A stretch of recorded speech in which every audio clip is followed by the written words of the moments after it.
তাহলে মানুষের সেবা সম্পর্কে পাঁচটি বাক্য হলো, যথা 1 নম্বর মানুষ একে অপরকে সাহায্য করবে, মানুষ একে অপরকে কি করবে? সাহায্য করবে।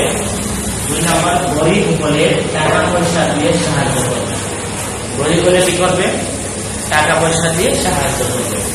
3 নম্বর অসুস্থ হলে সেবা ও চিকিৎসা করবে, অসুস্থ হলে সেবা করবে, চিকিৎসা করবে। তাহলে অসুস্থ হলে কি করবে? সেবা ও চিকিৎসা করবে। 4 নম্বর ক্ষুধা পেলে খাদ্য দেবে, 4 নম্বর কি? ক্ষুধা পেলে খাদ্য দেবে, তাই না? 5 নম্বর পিপাসা লাগলে পানি দেবে, 5 নম্বর কি? পিপাসা লাগলে পানি দেবে, পিপাসা লাগলে পানি দেবে। ঠিক আছে? তো আমি আবারও বলি, প্রশ্ন ছিল আল্লাহর সৃষ্টির সেরা জীব কি? আল্লাহর সৃষ্টির সেরা জীব কি? 2 নম্বর হলো মানুষ মানুষের কি হয়, মানুষ মানুষের কি হয়। এরপরে আসো, তুমি মানুষের সেবা কিভাবে করবে?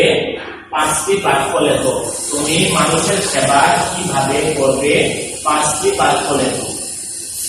উত্তর 1 নম্বর, আল্লাহর সৃষ্টির সেরা জীব কি? উত্তর হবে আল্লাহর সৃষ্টির সেরা জীব মানুষ। দেখো এটা হলো উত্তর, এটা উত্তর, এটা ঠিক আছে। আল্লাহর সৃষ্টির সেরা জীব কি? উত্তর হবে আল্লাহর সৃষ্টির সেরা জীব মানুষ। শেষ হয়ে গেল। এরপরে মানুষ মানুষের কি হয়? এর উত্তর হবে এটা, মানুষ মানুষের ভাই, মানুষ মানুষের ভাই, মানুষ মানুষের কি হয়? ভাই হয়। এরপরে তুমি মানুষের সেবা কিভাবে করবে? তুমি মানুষের সেবা কিভাবে করবে? 5টি বাক্য লেখো। আর মানুষের সেবা সম্পর্কে 5টি বাক্য হলো যথা। অথবা লিখতে পারো যে আমি যেভাবে মানুষের সেবা করব এর সম্পর্কে 5টি বাক্য হলো যথা। এমন করে লেখা যায়, আমি লিখেছি মানুষের সেবা সম্পর্কে 5টি বাক্য হলো যথা। 1 নম্বর, মানুষ একে অপরকে সাহায্য করবে, আমি মানুষ আরেকজন মানুষকে সাহায্য করবে, এটাই আমার নীতি। ঠিক আছে? তাহলে মানুষ একে অপরকে কি করবে? সাহায্য করবে। 2 নম্বর, গরিব হলে টাকা পয়সা দিয়ে সাহায্য করবে। যদি সে গরিব হয়, যদি একজন মানুষ গরিব হয়, তাহলে আমার নৈতিক দায়িত্ব হলো তাকে টাকা পয়সা দিয়ে কি করা? সাহায্য করা। গরিব হলে টাকা পয়সা দিয়ে সাহায্য করবে। 3 নম্বর, অসুস্থ হলে সেবা ও চিকিৎসা করবে। যদি কেউ অসুস্থ হয়, কোনো মানুষ অসুস্থ হয়, তাহলে তার সেবা করতে হবে, তার চিকিৎসা করতে হবে। আমরা জানতে পারলাম 3 নম্বর পয়েন্ট কি? অসুস্থ হলে সেবা ও চিকিৎসা করবে, অসুস্থ হলে সেবা ও চিকিৎসা করবে। 4 নম্বর, ক্ষুধা পেলে খাদ্য দেবে। 4 নম্বর কি? ক্ষুধা পেলে খাদ্য দেবে। 4 নম্বর কি বলেছি? যদি কারো ক্ষুধা লাগে তাকে খাদ্য দিতে হবে। ঠিক আছে? 5 নম্বর হলো পিপাসা লাগলে পানি দেবে, পিপাসা লাগলে পানি দেবে। 5 নম্বর কি? পিপাসা লাগলে কি দেবে? পানি দেবে। দেখি তুমি বলো তো বাবা, আল্লাহর সৃষ্টির সেরা জীব কে? আল্লাহর সৃষ্টির সেরা জীব মানুষ। Thank you.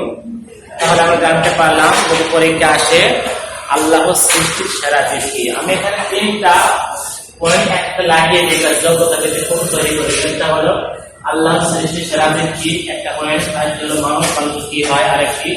আরেকটা মানুষের সেবা কিভাবে করবে, 5টি বাক্য লেখো। এখন আমি এই জায়গায় কিন্তু এইটুকু নিয়ে লিখি আল্লাহর সৃষ্টির সেরা জীব কি, তাহলে একটা ছোট প্রশ্ন হয়ে যাবে।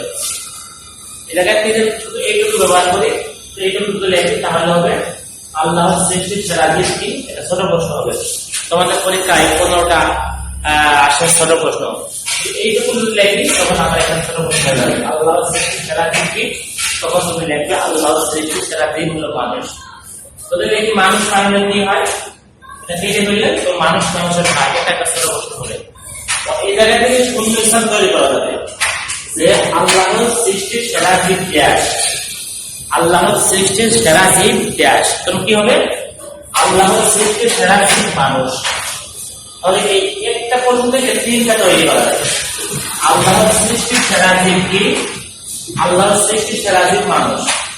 অথবা যদি আমি দিই আল্লাহর সৃষ্টির সেরা জীব ড্যাশ, তখন তুমি দেবে আল্লাহর সৃষ্টির সেরা জীব কি? মানুষ। তো মানুষ শূন্য স্থানে উঠাইলে উত্তর হয়ে যাবে। ঠিক আছে তো? তাহলে আমরা যদি মূল জিনিস জানতে পারি তাহলে প্রশ্ন যেভাবে আসুক না কেন, শূন্য স্থান হোক, ছোট প্রশ্ন হোক, যোগ্যতা ভিত্তিক প্রশ্ন হোক বা ডান বা মিলকরণ, যদি আমার উত্তর জানা থাকে যেভাবে স্যার প্রশ্ন করুক না কেন আমি উত্তর দিতে পারবো, আমি পরীক্ষা খাতা লিখতে পারবো, তাই না? সেই জন্য আমাদেরকে সুন্দর করে প্রশ্ন ও তার উত্তর জানতে হবে, মুখস্থ রাখতে হবে। তাহলে প্রশ্ন আমি এখান থেকে যেভাবে করি না কেন তার উত্তর দেওয়া তোমার দ্বারা সম্ভব হবে। যদি আমরা এটা না জানি, যদি প্রত্যেকটা প্রশ্নের উত্তর আমরা বের করে খুঁজে বের করে না জানতে পারি তাহলে পরীক্ষায় স্যার যেভাবে প্রশ্ন করুক না কেন আমরা কোনো সময় উত্তর দিতে পারবো না। সেটা মূল জিনিসটা জানতে হবে। আল্লাহ সৃষ্টি সেরাটির কি? আল্লাহ সৃষ্টি সেরাটির মানুষ, মানুষ মানুষের কি হয়? মানুষ মানুষের ভাই হয়, তাই না? মানুষ মানুষের কি হয়? ভাই হয়। তাই হোক, এরপরে আল্লাহ সৃষ্টি সেরাটির মানুষ, ওই মানুষের সেবা কিভাবে করবে 5টি বাক্য লেখো। আমরা সবাই জানতে পেরেছি, সুন্দর করে আমি লিখেছি। আশা করি তোমরা সবাই সুন্দর করে ইনশাআল্লাহ বাসায় বসে পড়ে এটা বারবার সুন্দর করে লিখতে হবে, কারণ যোগ্যতা ভিত্তিক প্রশ্ন একটু বড় তো, যদি আমরা বাসায় সুন্দর করে বারবার লেখার অভ্যাস করি তাহলে পরীক্ষার সময় আমাদের ভুল হবে না। আশা করি তোমরা সবাই সুন্দর করে বুঝতে পেরেছ। যদি কারো কোনো সমস্যা হয়ে থাকে, না বুঝতে পারো, তাহলে ইনশাআল্লাহ আমার সাথে যোগাযোগ করার চেষ্টা করবে। আল্লাহ তাআলা সবাইকে ভালো রাখুন, সুস্থ রাখুন, এই দোয়া এই কামনায় আশা করি। আসসালামু আলাইকুম ওয়া রাহমাতুল্লাহি ওয়া বারাকাতুহু।